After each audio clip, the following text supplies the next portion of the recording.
시편 144편 12절로부터 15절까지. 시편 144편 12절로부터 15절까지. 찾으신 분들은 하나님을 경외하는 마음으로 다 같이 일어나셔서 우리 합독하시겠습니다. 시작. 우리의 아들들은 어릴 때부터 나무처럼 튼튼하게 잘 자라고 우리의 딸들은 궁전 모퉁이를 장식한 우아한 돌기둥처럼 잘 다듬어지고 우리의 곳간에는 온갖 곡식이 가득하고 우리가 기르는 양떼는 넓은 들판에서 수천 배 수만 배나 늘어나며 우리가 먹이는 소들은 살이 찌고 낙태하는 일도 없고 잃어버리는 일도 없으며 우리의 거리에는 울부짖는 소리가 전혀 없을 것이다. 이와 같은 백성은 복을 받은 백성이다. 주님을 자기의 하나님으로 섬기는 백성은 복을 받은 백성이다. 아멘. 우리 예수 믿는 하나님의 자녀들이 축복하면 진짜 복이 임하는 것을 믿고 우리 앞뒤 자업분들에게 하늘의 복을 빌어주시길 바랍니다. 하늘 복 많이 받으세요. 하늘 복 많이 받으세요. 하늘 복 많이 받으세요. 하늘 복 많이 받으세요. 자, 오늘 우리가 부를 찬양은 주만 바라볼지라. 여러분, 우리 인생 살아가다 보면 참 힘들고 어렵고 고달플 때가 많이 있죠. 힘들 때가 얼마나 많습니까? 역경이 얼마나 많아요. 좌절할 때가 얼마나 많습니까? 그럴 때마다 우리가 주를 바라봐야 된다는 건 다 알아요. 그런데 주님을 바라보기가 쉽지가 않습니다. 땅 바라보게 되고 사람 바라보게 되고 뭔가 의지할 힘이 있는 것에 바라볼 때가 많은데, 여러분 늘 힘들고 어려울 때마다 주님 바라보고 주님 꼭 붙잡고 나가면 주님께서 책임져 주실 줄로 믿습니다. 우리 이 시간에 하나님의 사랑을 사모하는 자 우리 같이 부르시겠습니다.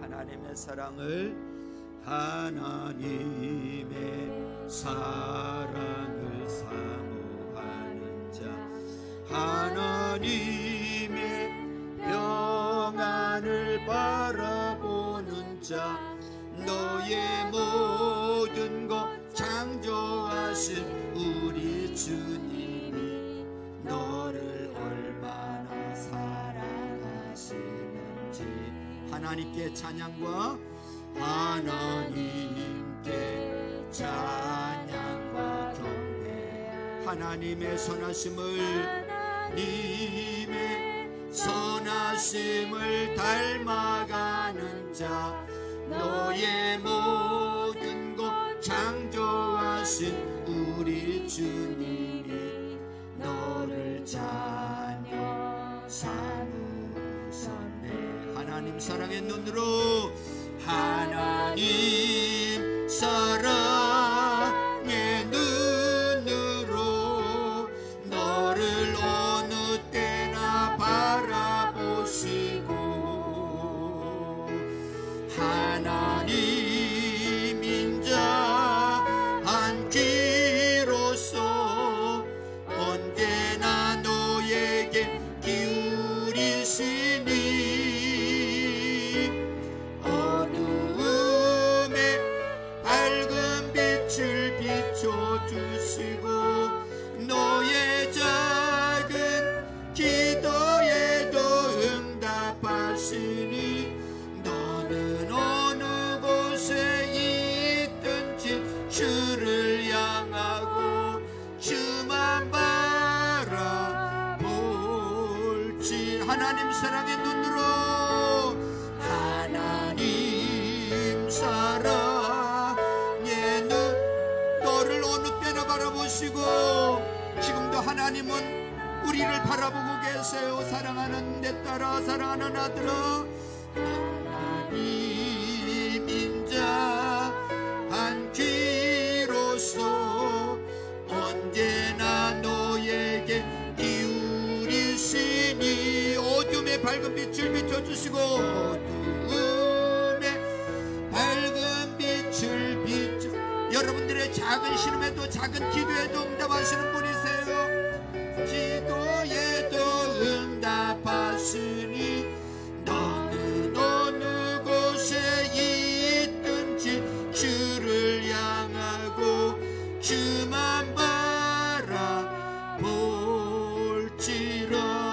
바라볼지라 주만 바라볼지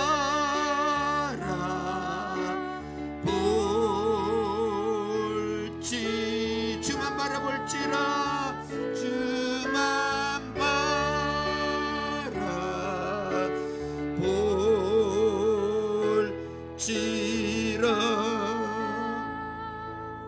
우리의 형편과 사정을 아시는 하나님, 힘들고 역경과 좌절 가운데 넘어질 때가 많습니다. 하나님이 안 보이시고 삶은 너무나 팍팍하고 힘들고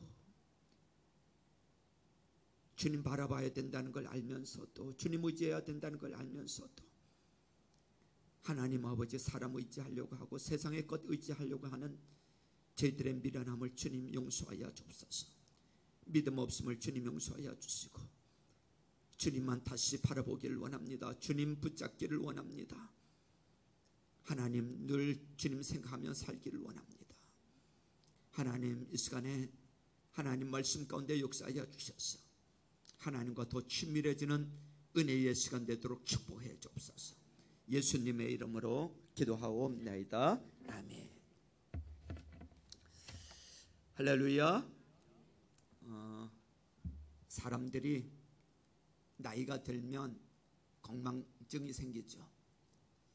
그래서 무슨 말을 해야 되는데 생각이 잘 안 나고, 또 뭘 생각했다가 또 금방 잊어버리고, 이게 이제 60이 넘어가고 뭐 70이 넘어가고 그러면 이게 무슨 말을 해야 되는데 이게 생각이 안 나서 겉돌 때가 있단 말이죠. 재미난 이야기 하나 하겠습니다. 어떤 사람이 시댁에 보낼 이 이바지 음식 주문하려고 전화를 해서 한다는 말이, 여보세요, 시바지 음식 준비하려고요. 그런 사람이 있었다 그러는데 교회에서 신방을 갔어요. 식물인간 된 신자 병문안을 갔는데 위로한다고 한 말이, 아드님이 야채인간이 되셨으니 얼마나 마음이 아프시겠어요. 식물인간이란 단어가 생각이 안 나서 했다는 것입니다. 누구랑 전화통화를 하다가, 분명히 누구랑 전화통화하다가 갑자기 주머니를 뒤적뒤적 하더니, 야, 내 핸드폰 없어졌다. 좀 이따가 다시 통화하자 하면서 전화를 끊었다는 그런 이야기가 있습니다. 누구나 그럴 수 있죠, 그죠? 자, 가끔 드라마에 나타나는 가정들을 보면 꿈 한상에 젖을 때가 있습니다. 그리고 한편으로는 이런 생각을 하죠. 과연 저런 가정이 존재할까?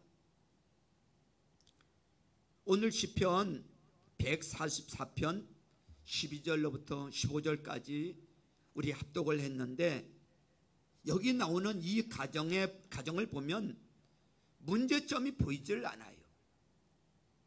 저도 이런 생각을 해봤습니다. 과연 이런 가정이 존재할까? 오늘 본문에 나오는 가정은 자녀들이 너무 잘 되고 있어요.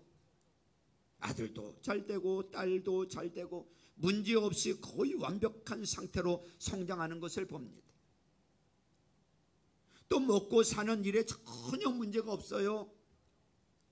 농사를 비롯해서 목축업들이 다 잘 되고 곳간마다 먹을 것들로 넘쳐나고 들판에는 양과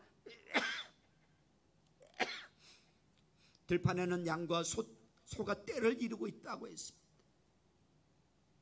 이 가정의 주변에는 평안과 고요함이 가득해요. 문제거리라고는 찾아볼 수가 없어요. 오늘 본문이 이렇게 되어 있습니다.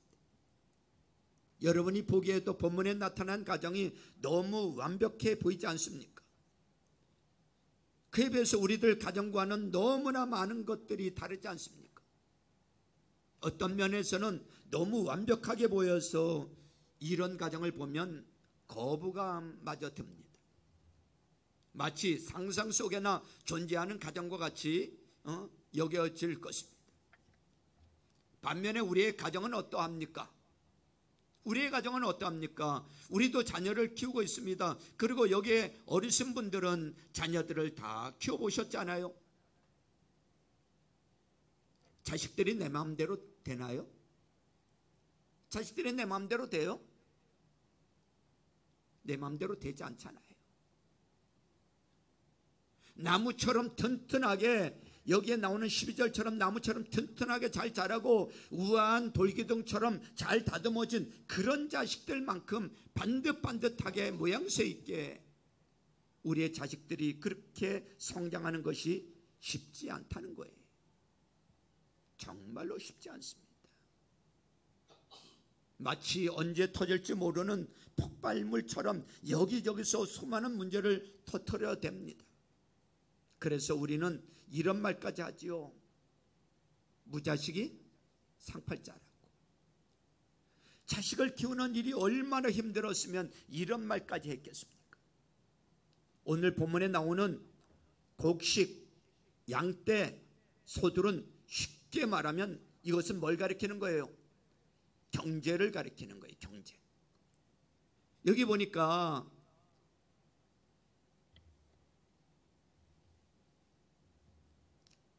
13절 14절에 나오지요. 곳간의 양식이 풍족한 만큼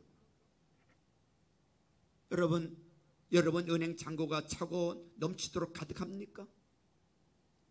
지금 먹을 것이 부족함이 없도록 곳간에 풍성하게 쌓아놓고 여기 앉아 계신 분 계십니까? 양떼는 들판에서 수천 배 수만 배 늘어나고 소들은 살찌고 낙태하는 일도 없고 잃어버리는 일도 없다는 거예요.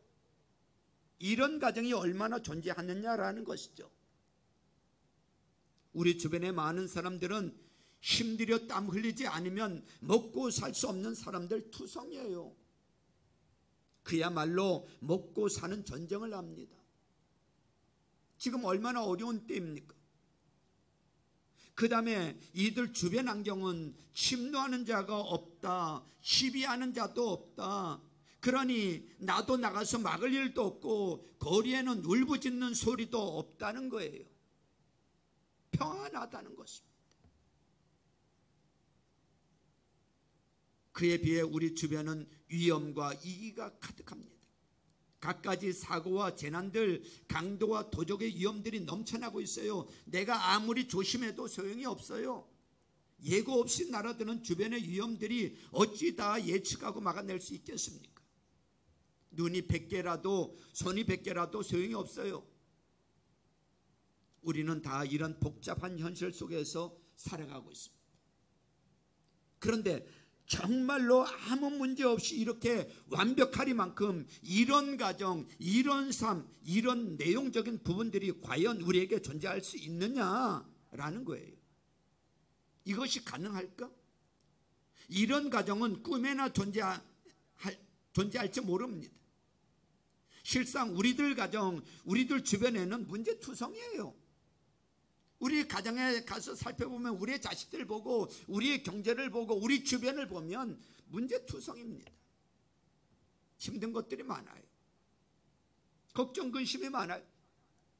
이런 가정들이 되었으면 좋겠지만 실제로 이런 가정들은 거의 없습니다.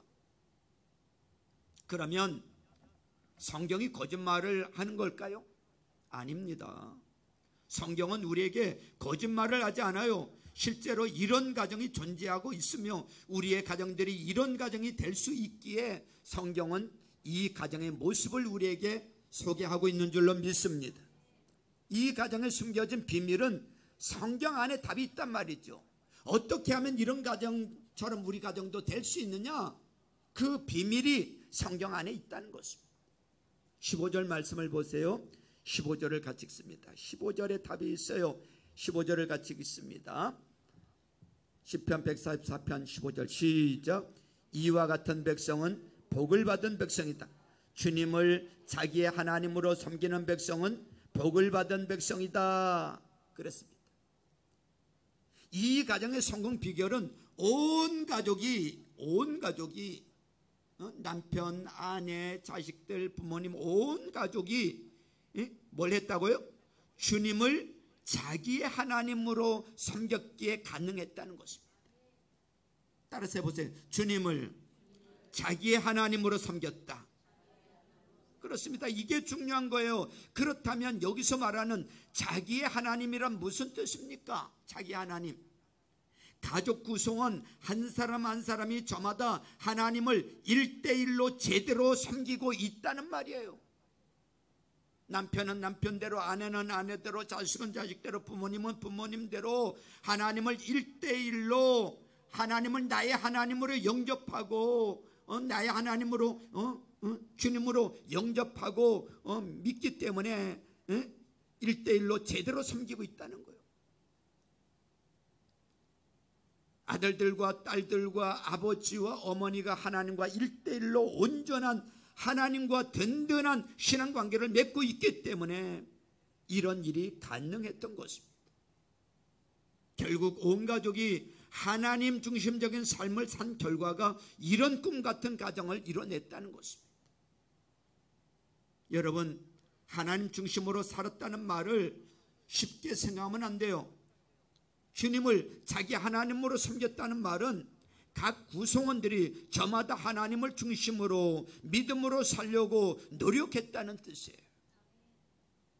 아버지는 아버지의 신앙적인 노력, 어머니는 어머니로서의 신앙적인 노력, 아들은 아들로서의 신앙적인 노력, 딸은 딸로서의 신앙적인 노력을 했다는 것을 잊어버리면 안 되는 것입니다. 이들의 하나님 중심적인 삶은 최소한 두 가지가 잘 되었어요. 이들의 하나님 중심적인 삶은 최소한 두 가지가 잘 되었어요. 하나님과의 관계와 가족과의 관계인 것입니다. 하나님과의 관계, 가족과의 관계가 잘 되었다는 거예요. 신앙생활에 있어서 가장 중요한 게 뭐라고 했죠? 관계라고 했잖아요. 생명의 삶을 할 때 말씀을 드렸어요. 생명의 삶을 하지 않은 분들은요, 꼭 들으십시오.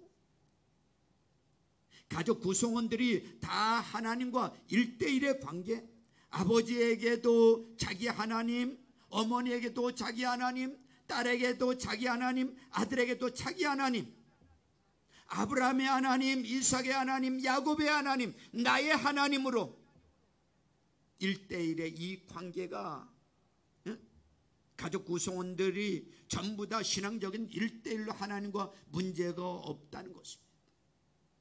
하나님하고 관계가 좋아요.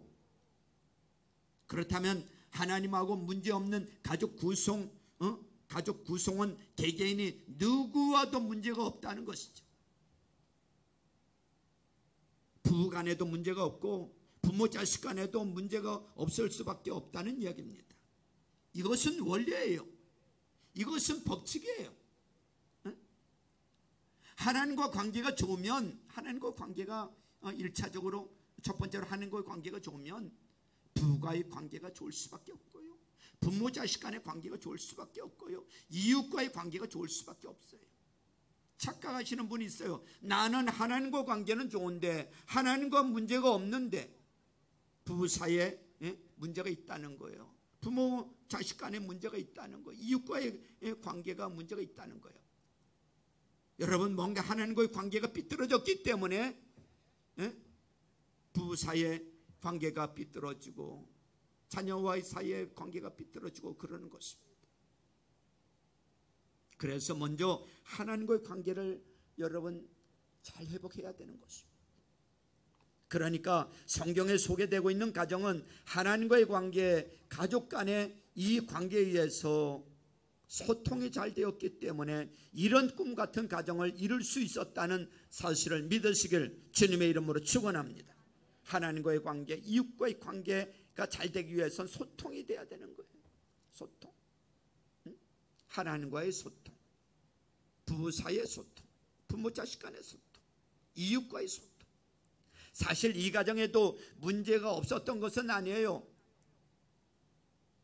문제가 없는 가정이 어디 있습니까? 이 가정에도 성경에 보면 이 가정에도 문제는 있었어요. 12절에 보세요. 12절 보니까 이렇게 말하고 있어요. 우리의 아들들은 어릴 때부터 어릴 때부터 나무처럼 튼튼하게 잘 자라고 라고 한 것을 보면 이 가정의 아들도 어릴 때가 있었어요, 없었어요? 어릴 때가 있었어. 어릴 때를 가리킨다는 것은 어릴 때, 즉 미성숙, 연약함, 부족함, 미약, 반항, 이런 사춘기 등의 문제를 안고 있었다는 말이에요. 이 집에 아이들도 문제가 없었던 것이 아니에요. 이런 문제를 극복하고 튼튼한 나무처럼 잘 성장했다는 것입니다. 이 집의 딸들도 이렇게 되었습니다. 12절 중간부터 보세요. 우리의 딸들은 궁전모퉁이를 장식한 아담한 돌기둥처럼 뭐 했다고요? 잘 다듬어지고 그랬습니다. 이 집의 딸들도 다듬어지기 전에는 문제 상태가 있었다는 말이에요. 다듬어지기 전에는 다듬어지기 전 모나고 보기 싫고 다른 사람들에게 불편을 주던 시간이 있었다는 뜻이에요. 이런 딸들이 다듬어졌어요. 문제가 극복됐다는 뜻이에요. 그 다음에 13절 보세요. 13절 같이 읽지요. 시작. 우리의 곳간에는 온갖 곡식이 가득하고 우리가 기르는 양떼는 넓은 들판에서 수천 배 수만 배나 늘어나며 그랬습니다. 이런 충분한 소득의 결과를 보십시오. 이런 넘치는 소득의 결과가 그냥 주어지는 겁니까? 아니란 말이죠. 저절로 곳간에 양식이 들어왔겠습니까? 매일 나가서 놀고 쉬고 자빠져 자면 절대 그럴 수 없어요. 남보다 몇 배나 더 땀 흘리고 수고하고 여러 가지 재난을 이겨낸 결과 지금의 풍성함을 얻었다는 것입니다. 많은 문제들을 극복한 결과 넉넉함을 누리게 된 것입니다. 그 다음에 또 보십시오. 14절에 보세요. 14절 같이 읽죠. 시작. 우리가 먹이는 소들은 살이 찌고 낙태하는 일도 없고 잃어버리는 일도 없으며 우리의 거리에는 울부짖는 소리가 전혀 없을 것이다 그랬어요. 남을 침노하는 일도 없고 주변으로부터 침노당하는 일도 없었다고 합니다. 이는 당면한 문제들을 잘 해결하고 주변 사람들과 관계가 좋았다는 거예요. 응? 여러분, 이웃 사람들과 관계를 잘 해보세요. 남편과 관계를 잘 해보세요. 자식과 관계를 잘 해보세요. 분란이 없지요. 이웃과 직장에서 관계를 잘 해보세요. 누가 나를 왜 공격할 이유가 없지요. 나라도 마찬가지인 거예요. 그래서 외교가 중요한 거예요. 주변 나라들과 강대국들과 관계를 잘 해보세요. 왜 세금 폭탄을 맞아요? 관계를 잘 해보세요. 왜 침략이 일어납니까?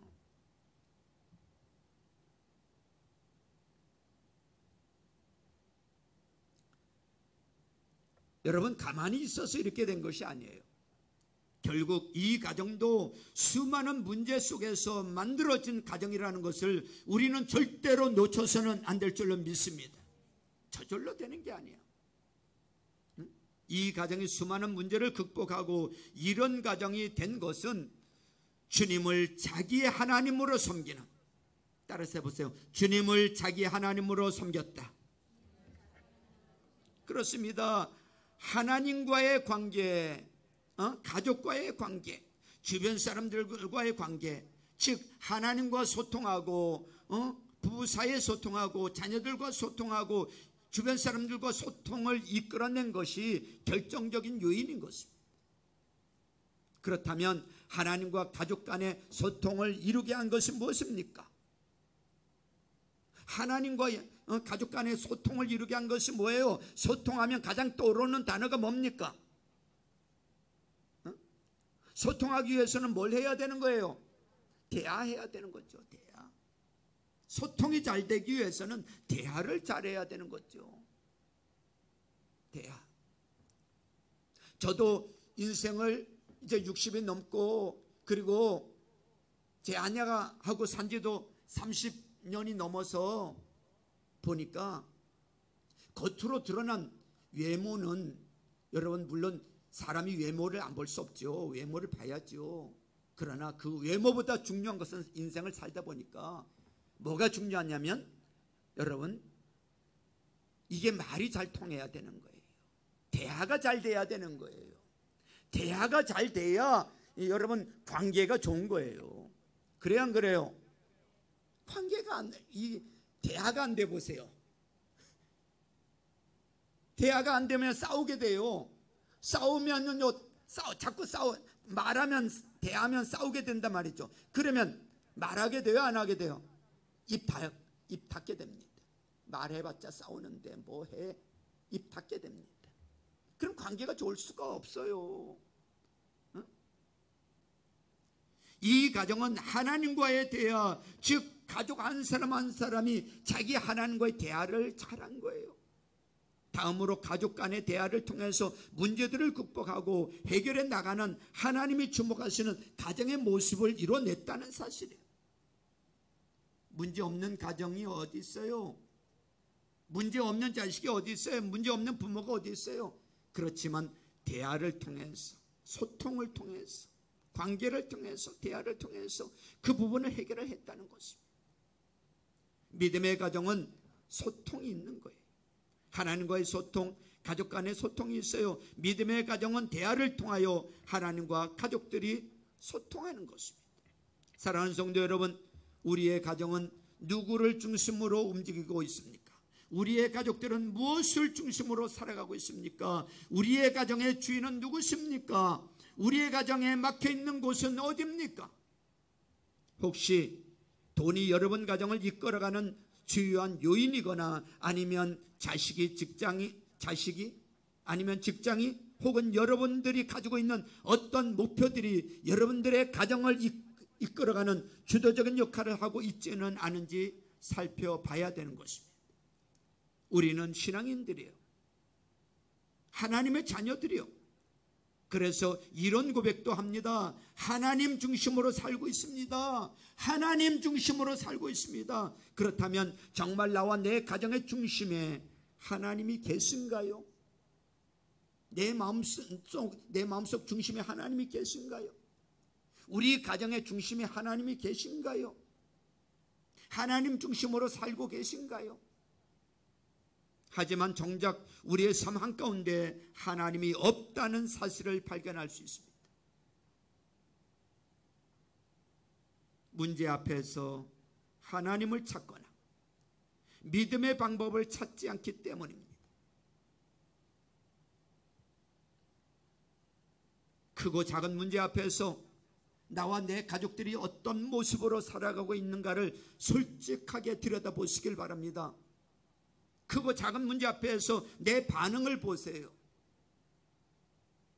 소통이 되고 있는지, 막힌 곳이 어딘지 한번 돌아봐야 됩니다.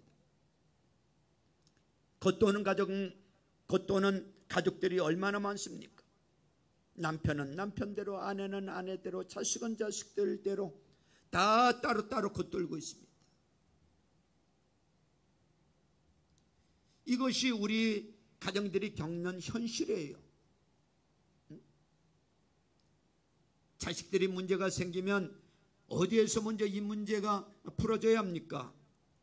가정에서 부모, 형제 이런 과정을 통해서 문제가 풀어져야 하는데 오늘날 자식들이 문제가 생기면 가정에서 문제를 해결하는 것이 아니라 어디서 해결을 합니까?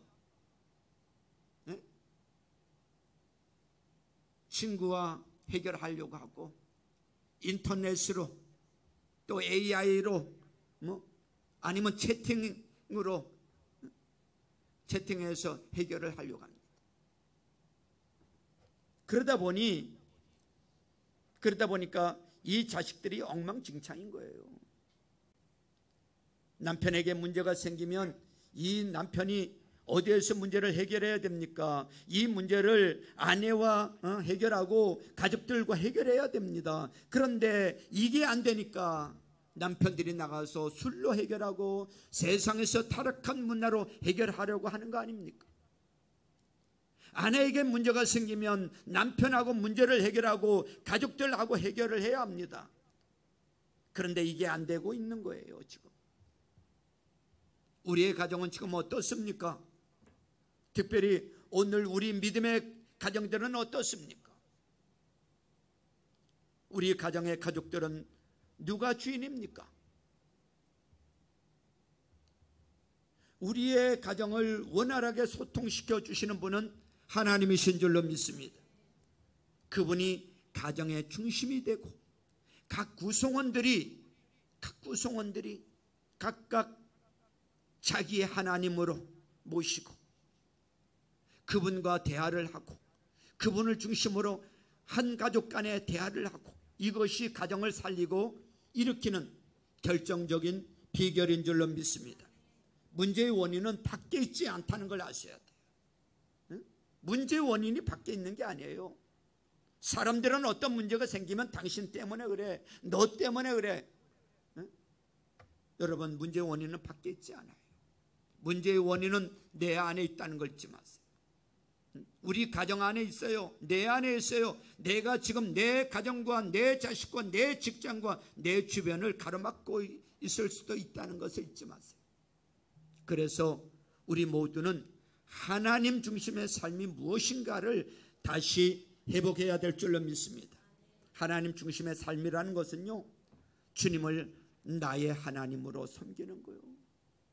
주님을 나의 하나님으로 영접하고 주님을 나의 하나님으로 내 삶의 주도권을 가진 하나님이심을 인정하고 그분에게 내 모든 결정권을 드려야 되는 거예요. 내 모든 결정권을 그분께 드려야 돼. 내 삶의 모든 결정권을 그분과 수시로 대하지 않는다면, 그분과 소통하지 않고 나누지 않는다면 하나님 중심의 삶을 사는 게 아니에요. 이미 무너진 거예요. 무엇을 하든 사소하다고 생각하더라도 작은 것부터 뭐라도 늘 주님과 수시로 여러분 소통하십시오. 대하십시오. 하나님, 이거 하려고 하는데 어떻게 하면 좋을까요? 하나님의 뜻이 뭡니까? 내 방법이 아니고 내 뜻이 아니고 그분 앞에 나가서 그분의 뜻을 묻고 그분의 방법을 묻고, 그게 기도 아닙니까? 주님을 자기의 하나님으로, 나의 하나님으로 섬기시기를 주님의 이름으로 축원합니다. 그리고 하나님과 대화를 시작하십시오. 대화의 시작은 나로부터 시작이 되는 거예요. 하나님과 대화가 뭐예요? 기도예요. 부부 사이에 대화를 하고 부모 자식 간의 대화를 하고, 또한 하나님 중심적인 가정을 이루십시오. 하나님 중심적인 가정이란 가족의 구성원들이 자기의 하나님을 중심으로 가족 간의 신앙적 소통을 이루어가는 가정이에요. 그러니 함께 예배한다는 것이 얼마나 소중합니까? 이 신앙적 소통의 한가운데 대화가 있는 거예요. 여러분, 이 신앙적 소통이 이루어지기 위해서 같이 믿고 같이 예배하는 게 이렇게 중요해요. 그럴 때 소통이 되어지고 대화가 되는 거예요. 대화는 소통과 관계를 이어주는 끈인 것입니다. 따라서 해보세요. 대화는 소통과 관계를 이어주는 끈이다. 그렇습니다. 대화가 끊어지면, 대화가 안 되면 관계도 여러분, 소통도 여러분 끊어지는 거예요. 여러분, 통계에 보니까, 통계의 일반적인 가정에서 부부가 일주일 동안 나누는 대화가 1시간이 안 되는 가정이 전체 가정의 80% 이상이 된다고 합니다. 거의 대부분 가정들이 그냥 살고는 있지만 거의 대화 없이 살아가고 있다는 것입니다. 대화를 하더라도 유명한 대화 3가지만 하고 산다 그러잖아요. 3가지가 뭐예요?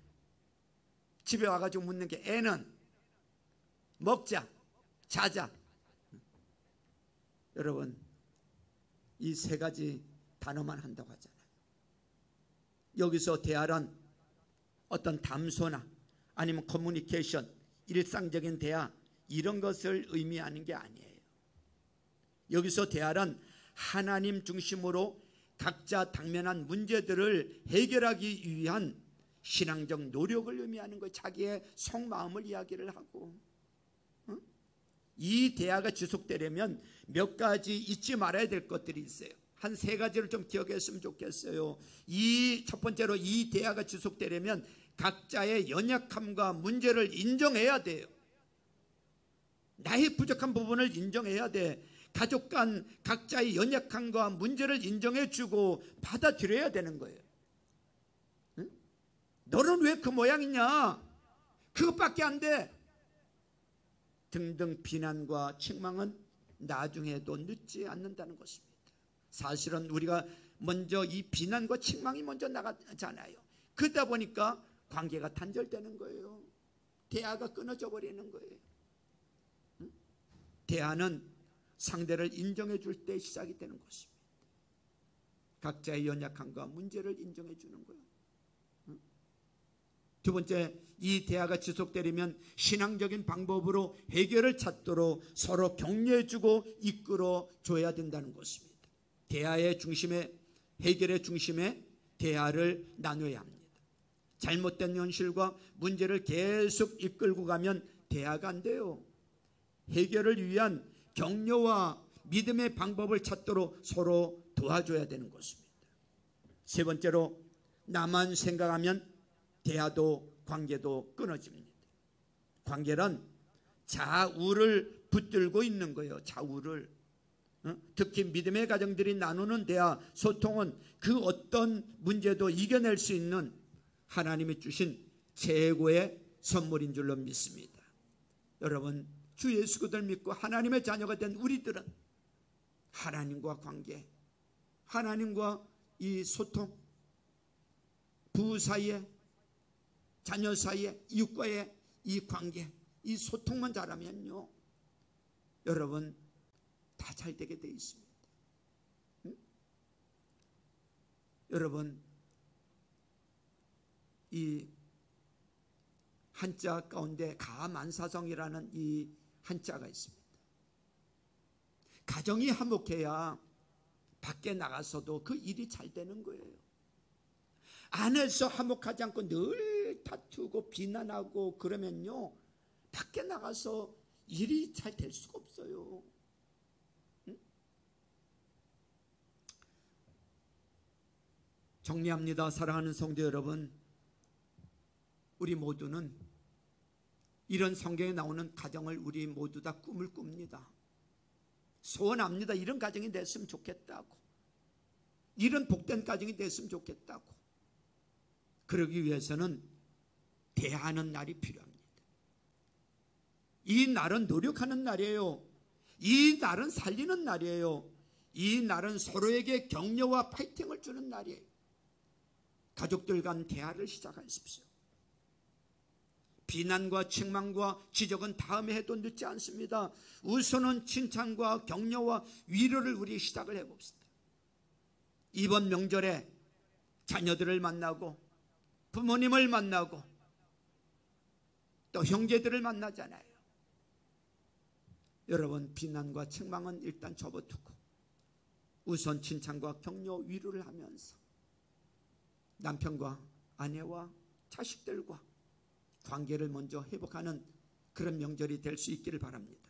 한 가지 제안을 합니다. 온 가족이 하나님 중심적으로 대화하기 위해서 일주일에 한 번 가정 목장을 해보시길 바랍니다. 여러분들이 지금 하고 있는 그 목장처럼 일주일에 한 번 가정 목장을 하는 거예요. 가정 예배가 아니에요. 예배하라는 게 아니에요. 예배하지 마세요. 안 됩니다. 가정 목장을 하세요.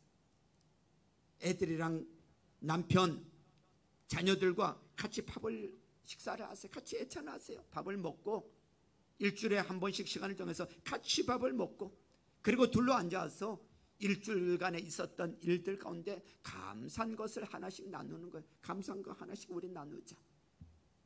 그리고 돌아가면서 가족 멤버들이 돌아가면서 여러분 리더 역할을 하는 거예요. 세워주는 거예요. 그리고 감사를 나눴으면 감사 나눈 후에 기도 제목을 가지고 서로를 위해서 기도해 주고 격려하고 축복하는 말과 함께 하나님의 축복을 서로 구한다면 우리 가정들도 이런 가정으로 만들어지게 될 줄로 믿습니다. 여러분, 쉽지는 않습니다. 그러나 우리 해보자 이거예요. 저절로 되는 게 아니에요. 노력 없이 되는 게 아니에요. 여러분, 그 과정을 잘 극복할 때 우리 가정도 남편과 아내와 자식들과 관계가 좋아지고 소통이 잘 되고 대화가 잘 되고 우리 가정 목장, 다른 말로 하면 가정 목장이라 할 때고 가족 목장, 가족이죠. 가족 목장. 애찬을 하고 목장하듯이 다른 거 할 필요 없어요.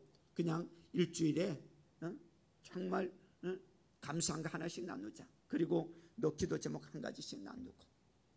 그러면요, 이것이 오래 할 필요도 없어요. 오래 하면 애들 지겨워서 안 돼. 한 10분 정도, 10분에서 15분 정도만 해도 된단 말이죠. 그러면 이것이 가족 간의 끈끈한 여러분 사랑으로 맺어지고 오히려 남편을 구원하고 또 자녀들과 소통이 잘 되어서 정말 오늘 성경에 나오는 그런 멋진 믿음의 가정이 만들어지는 은혜가 있기를 주님의 이름으로 축원합니다. 우리 시간에 합심해서 한번 기도합니다. 오늘 주신 말씀을